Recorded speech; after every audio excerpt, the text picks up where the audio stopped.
lunch or during lunch. So I'm very pleased to introduce Professor Edmund Malesky from Duke University.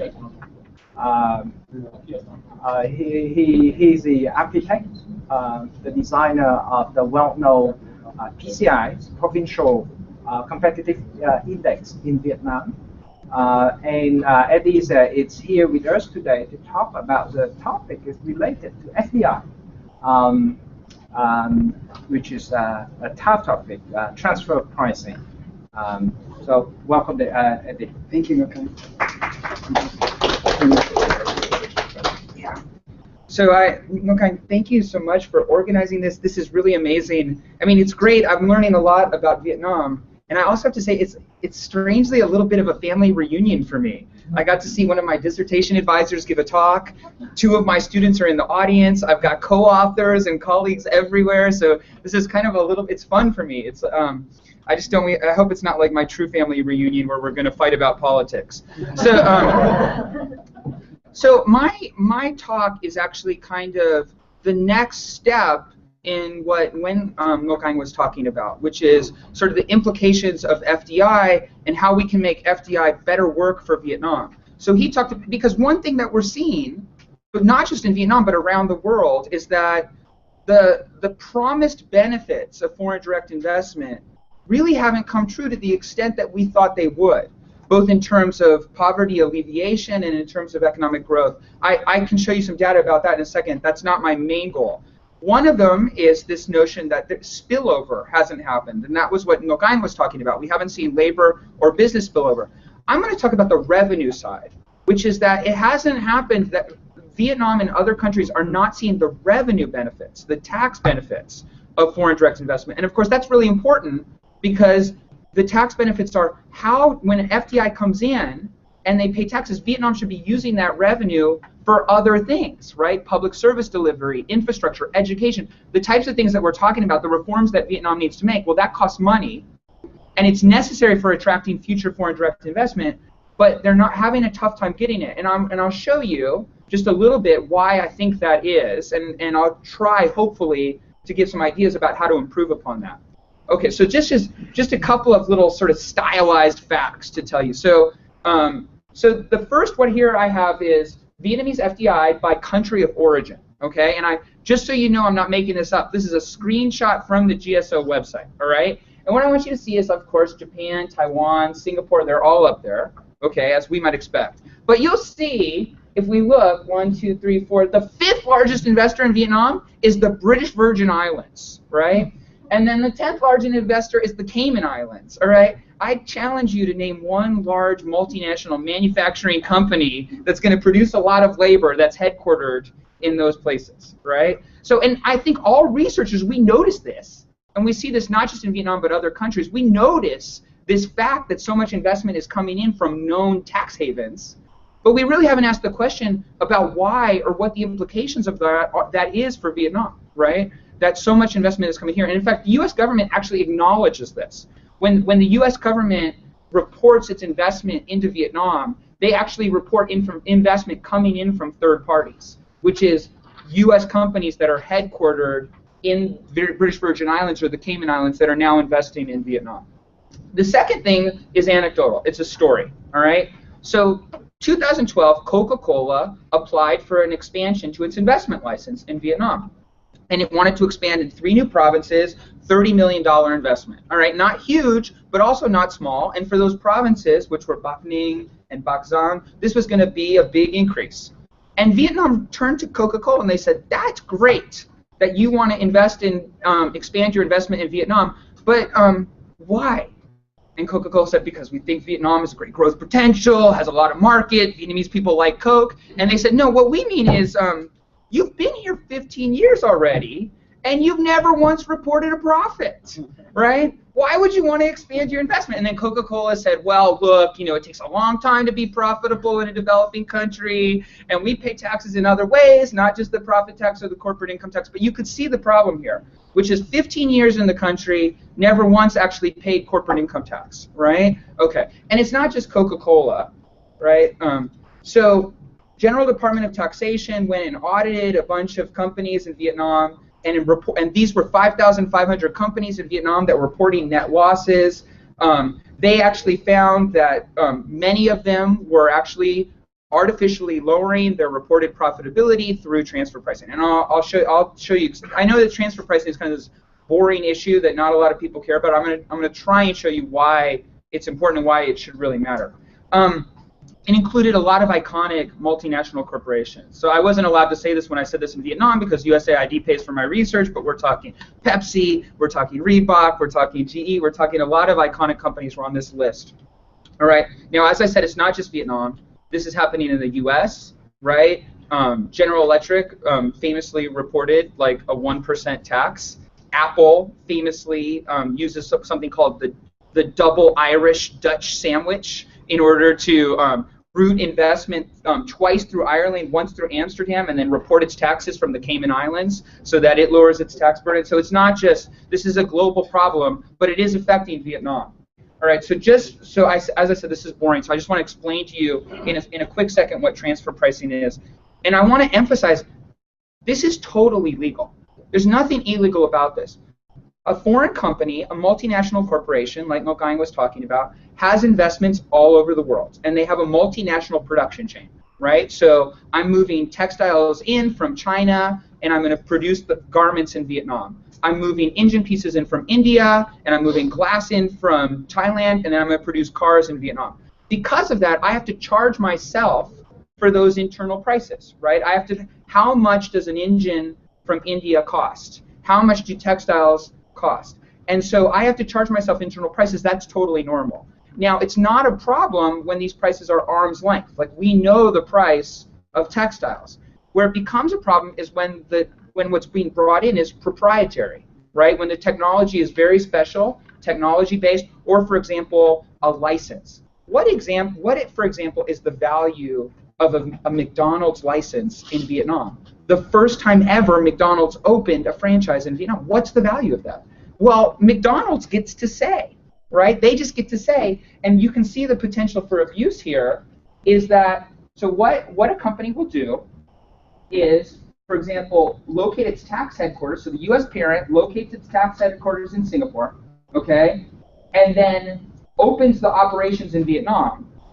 Now what they're going to do is sell that license from Singapore to the Vietnamese affiliate, declare the internal price, right? Now the Vietnamese affiliate is going to pay that higher price. So Singapore's corporate income tax is about 10%, Vietnam's is about 20% right now. So Singapore is where you report the profits because they sold the license. Vietnam is where you report the losses. So you report losses in the high tax area, you report profits in the low tax area, and then you shift your profits from, even though the profits were made in Vietnam, you shift them to Singapore. You can also do that with debt. The Singaporean company loans to the Vietnamese affiliate, and the Vietnamese company pays interest, okay? Really normal, happens all the time, but you can see the potential for abuse because with things proprietary technology, things where there isn't an arm's length price, they get to declare that, and then they can move it up, and that's why Vietnam's having a hard time retaining revenue from these foreign corporations. Now, as I said, we're seeing this all over the world. It's a big issue. It has to do with expanding international trade, a surge of FDI into the developing countries over the past few years, the mainstreaming of these global production chains. Right, we have these big, long production chains which involve multiple countries and which allow for this opportunity to move prices around and shift profits from one country to another. And then, of course, the rise of intellectual property and technology. And so, all right. So in the PCI report, we looked at this a little bit. We found that 20% of companies, we can go into the details. I know that Huang is probably going to ask me about the modeling strategy, so I'll deal with that. But so about 20% of firms engage in transfer mispricing. We didn't find very big differences by country of origin, right? By the flagship country. But it is strongly correlated with self-reported profits. So if the companies actually are profitable in Vietnam, they're more likely to engage in this activity. It makes sense. And we found that it's highest among industries with non-tangible assets. So it's highest in industries that use technology heavily, exactly the type of investors that Vietnam wanted.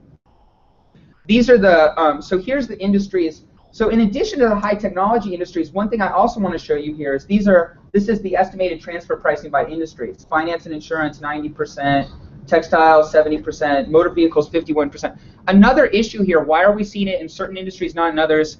One other factor is the industries where we're seeing the most transfer pricing is where Vietnam is manipulating the tax code the most, right? So it's kind of a cat and mouse game. The companies transfer price, Vietnam changes the tax code, they transfer price again. And so a lot of what you're seeing is the companies smoothing over policy volatility, right? They're trying to make sure they have a steady stream of predicted revenue. So as Vietnam messes around with the tax code, they transfer price more. So it is kind of this vicious circle that we're in here. All right. Okay. So what are the policy implications? I already hinted at one. So transfer pricing is costing Vietnam vital revenue. And I know that, look, so David Dappis was on my dissertation committee. I know that he would say, look, there's so many white elephants, there's so much waste in Vietnam. And there is. There's no doubt about that. But there still is vital revenue that is escaping because it's being shifted overseas. And I think the irony here is that there's sort of two sort of ironies involved in this. One, foreign companies are actually creating some of the issues that Vietnam needs revenue to solve, right? They're creating some of the pressure on Vietnam's infrastructure. They're creating some of the negative environmental externalities, but not providing the revenue to do that. Second, the foreign companies are coming into Vietnam and they're asking for things like improvements in infrastructure and education that require investment from revenue, right? So there is this sort of double-edged sword. I also think, like, we've talked a lot about state-owned enterprises and vested interests and why are the state-owned enterprises so powerful and how they manipulate the policy environment. Okay, let me tell you, transfer pricing is directly leading to this situation, right? Vietnamese government cannot rely on foreign companies or domestic private companies for taxation, all right? Right now, 16.6% of the state's budget revenue, if we say non-oil revenue, 30% of non-oil revenue is produced by state-owned enterprises. That is a reliable source of taxation for the Vietnamese government, much more than private and foreign direct investors, which are 8% and 9%. So you ask, why do they have policy influence? We could talk about corruption and everything like that, but I'll give you a much more simple one. They pay their taxes, right? They pay their taxes when the foreign companies are both getting tax holidays and using transfer pricing. Another problem that we're seeing is what I call tax-based shifting. And I don't think Vietnam is the only country that's going to do this.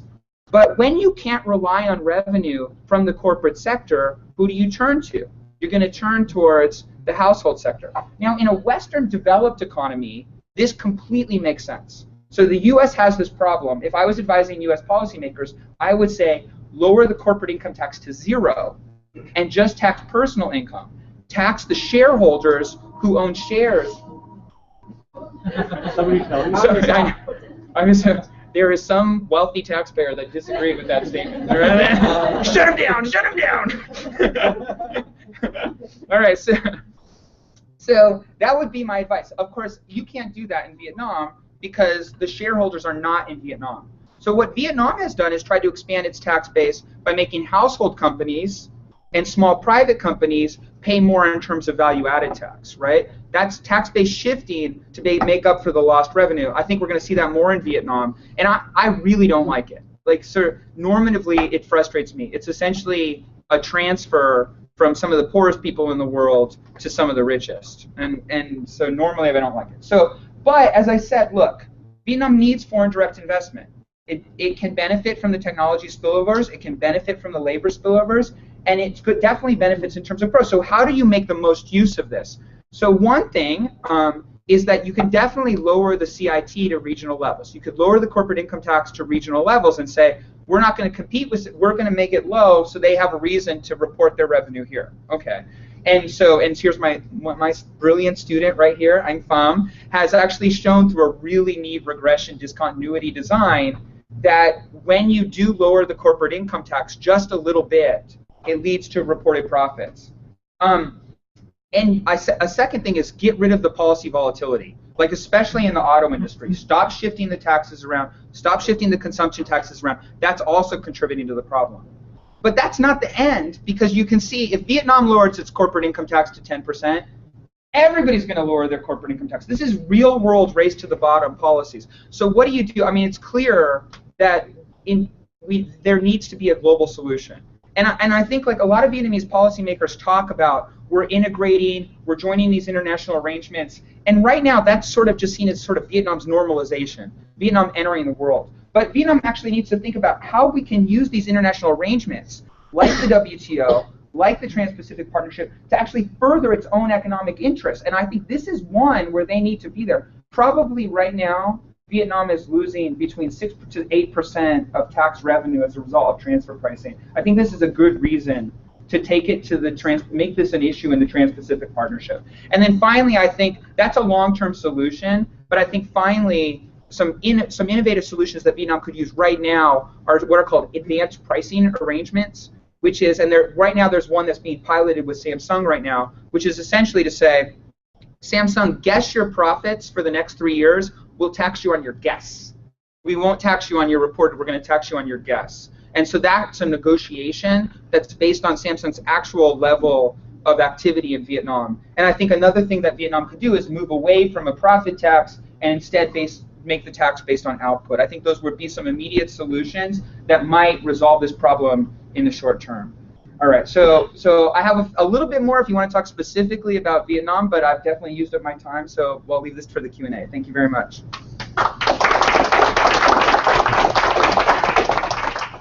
So at the we not had lunch because he had an interview.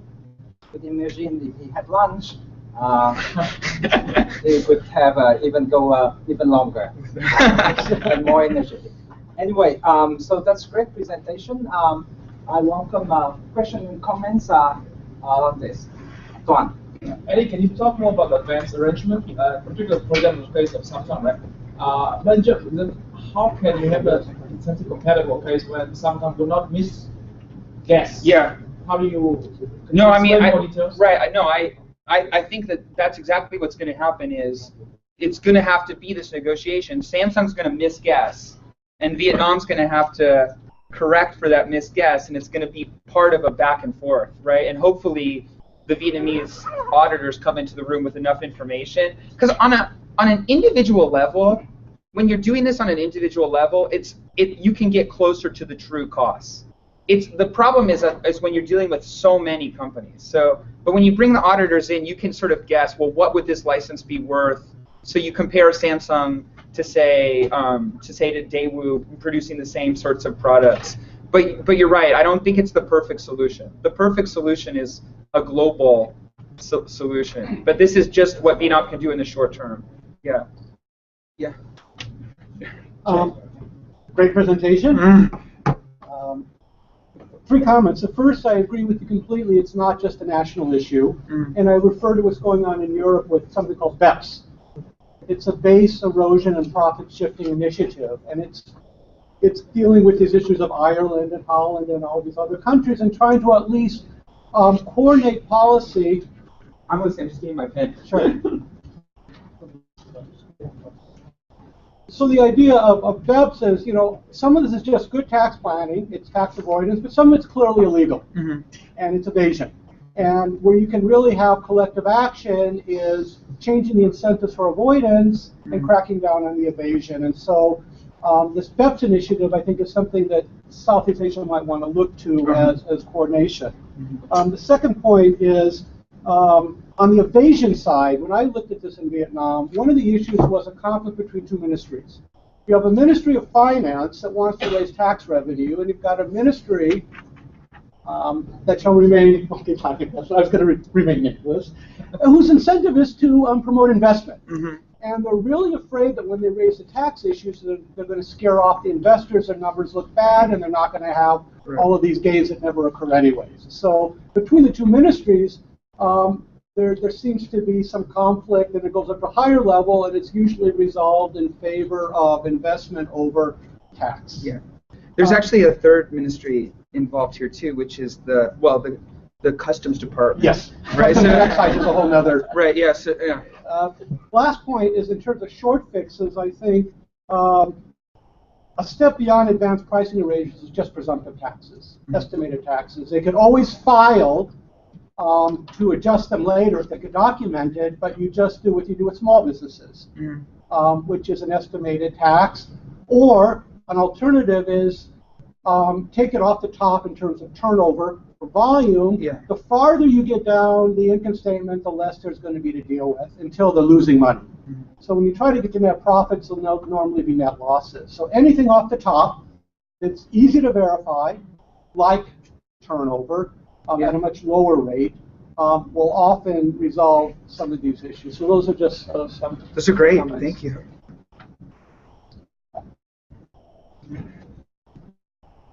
All right. Okay. Oh, okay.